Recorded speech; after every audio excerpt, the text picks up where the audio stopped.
من میارزی؟ همه ازت میترسن.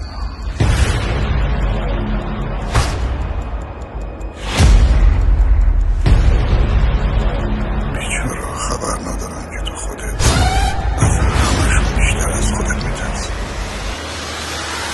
به خاطرت همه چیزم از دست دادم.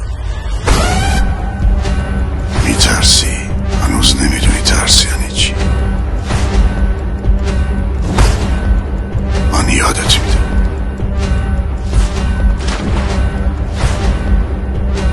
من ترسوام شیوا که ازت یه بار نپرسیدم در مورد مرگ بچت چرا یه سال از شهاب نپرسیدی. چشممو روی بی‌حرمتی یادت بسته بودم. خودت مجبورم کردی بازشون کنی.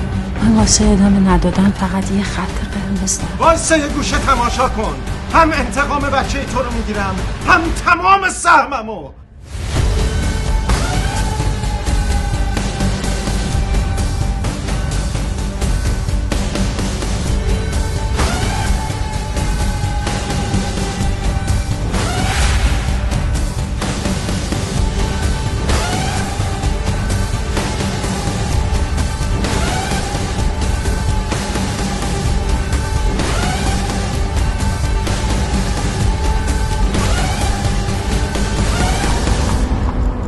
شطرنج هر وقت شاکم میاره اگه روخ باشه میشه سپر بلا.